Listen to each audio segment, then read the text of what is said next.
Queen Ranavalona I ruled the Meraina Kingdom of Madagascar from 1828 to 1861. She rose to power after the sudden death of her husband, King Ranavalona I. Her reign lasted 33 years, the longest of any ruler in Madagascar's pre-colonial history. She fought to preserve independence against British and French influence.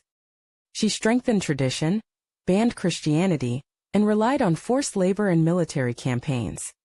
Her policies caused hardship and loss of life, but they also delayed colonization. Some historians call her a cruel monarch. Others see her as a nationalist ruler shaped by fear and pressure. Her story shows that no one is born evil. At the start of the 19th century, Madagascar was divided among many kingdoms. The Meraina, based in the Central Highlands, were the strongest. Their capital, Antananarivo, sat on a hill surrounded by rice fields and villages. From this base, the Meraina kings pushed to unify the island. The outside world was watching. Britain and France wanted control of Madagascar. Its ports lay along key shipping routes across the Indian Ocean. Traders valued timber, cattle, and slaves. Missionaries wanted to spread Christianity. Each power hoped to influence or dominate the island. When King Ranavalona I died in July 1828, the future of Madagascar became uncertain. He had welcomed missionaries, signed treaties, and accepted European trade. His death left a gap. Who would rule next and what path would they choose? The stakes were clear. If Madagascar remained open to Europe, it risked becoming a colony. If it turned inward, it risked hardship and isolation.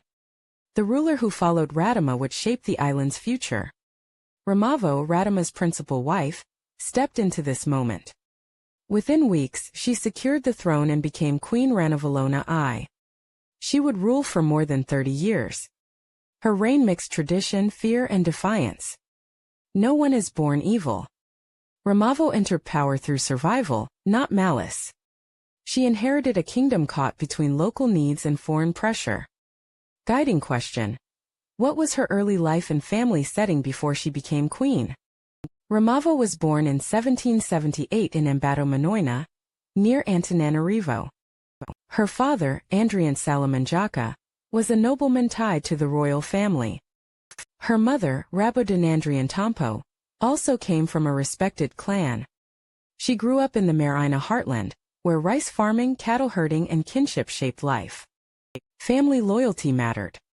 Chronicles say her father once saved King Andrianampoinamarina from a plot.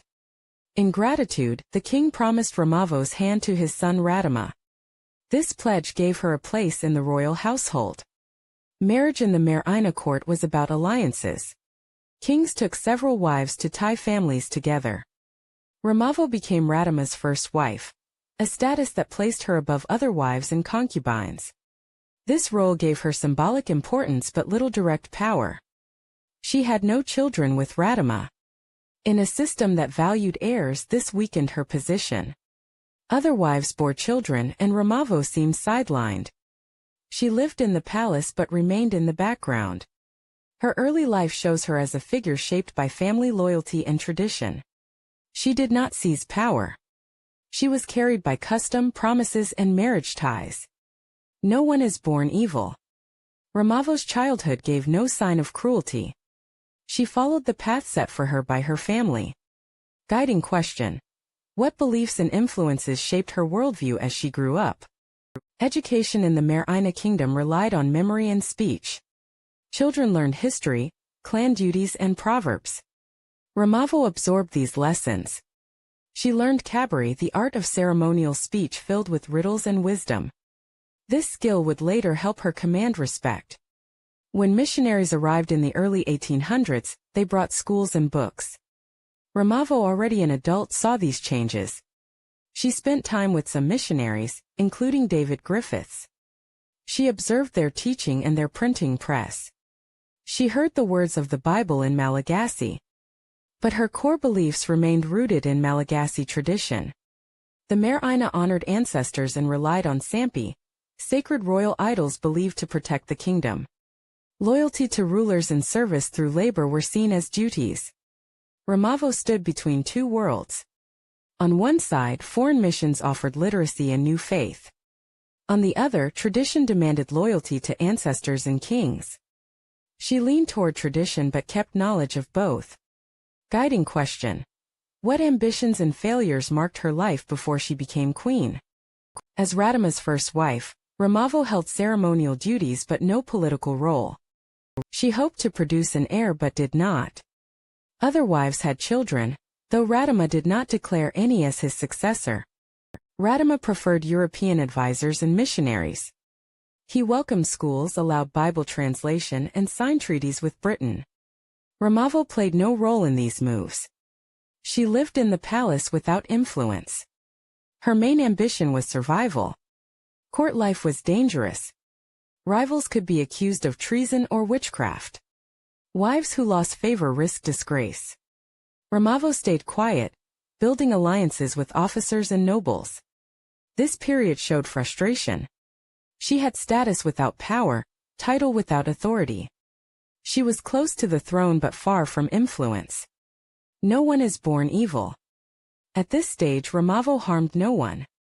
She waited uncertain, in a court where survival required caution. Guiding question: who supported her rise and who opposed her? When Radama died in July 1828, he left no son. By custom, his nephew Rakatob should succeed. Rakatob was young and popular. Missionaries and reformers supported him. Ramaval had allies among officers. Key supporters included Andrea Mamba, Rainijahari, and Rainiharo. They feared losing power under Rakatob. They chose to back Ramaval. She also won support from the keepers of the Sampi. Their blessing gave her spiritual legitimacy. With their help, she claimed the throne. Her rivals were Radama's relatives and the reformers tied to missionaries. They stood for a more open future. Her mentors were her conservative officers, especially Rainiharo. He guided her through the dangers of succession. Later, she married him and made him prime minister. On August 11, 1828, Ramaval was proclaimed queen as Ranavalona. Her rivals, including Rakatob, were executed. Her rise came not from personal desire for cruelty but from alliances, fear, and tradition.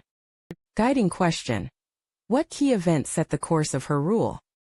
Ranavalona began her reign with mixed signals. Missionaries continued teaching. Trade with Europeans went on. She allowed the Bible to be printed in Malagasy by 1835. But her court was split. Advisor Andrea Mihaja urged cooperation with Europeans. Conservative officers distrusted him. In 1830, after a dispute, he was executed on charges of treason. With his death, the progressive faction fell. Ranavalona then married Rainiharo in 1833. He became her prime minister. His influence, combined with her fear of foreign control, pushed policy toward isolation. This was the turning point. From this moment, Ranavalona embraced tradition, rejected foreign treaties, and strengthened her own authority. No one is born evil. Her path was shaped by rivalry, mistrust, and the need to hold the throne. Guiding question: how did she move from this turning point to policies that caused harm? To keep independence, Ranavalona ended Radama's treaties with Britain. These had banned the slave trade in exchange for payments. She rejected British demands and reopened trade. She relied on forced labor called Fanampoana. Tens of thousands built roads, carried goods, and served in the army. Conditions were harsh. Many died from hunger, exhaustion, or disease. Her military campaigns extended Meraina power but at high cost. Soldiers sent to lowland garrisons died from malaria and dysentery. Historians estimate that half of them perished each year.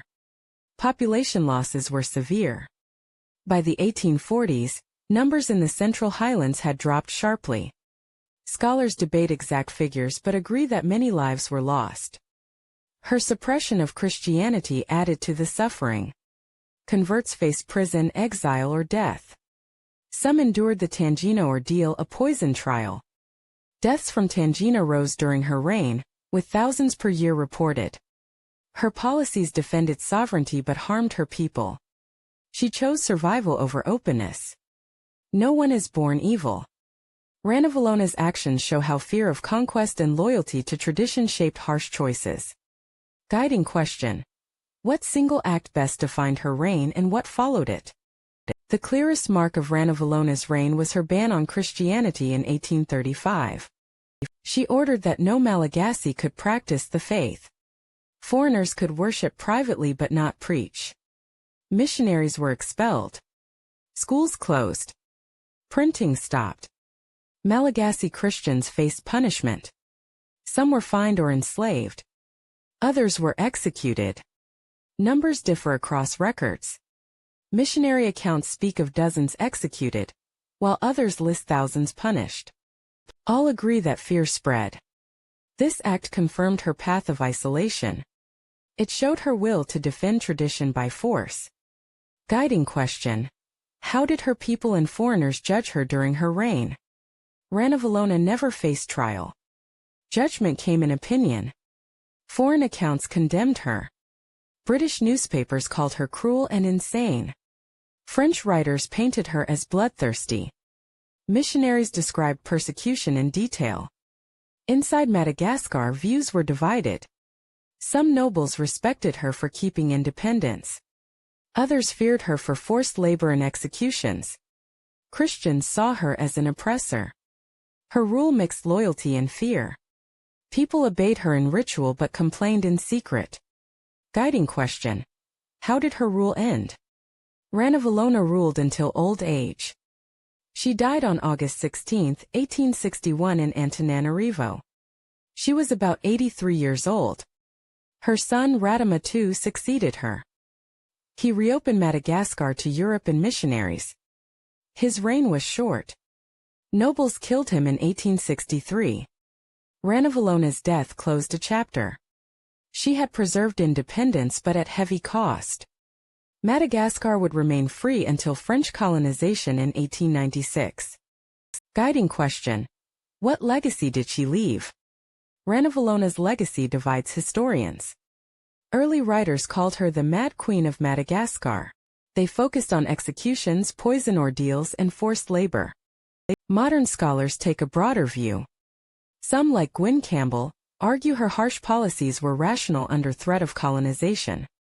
Without them, Madagascar might have fallen sooner. Among Malagasy, memory is mixed. Christians remember persecution. Nationalists honor her as a defender of independence. Oral stories present her as both feared and respected. The theme returns. No one is born evil. Ramava was shaped by family loyalty, tradition, and the threat of conquest. Her rule combined strength and cruelty because of the pressures she faced. Guiding question.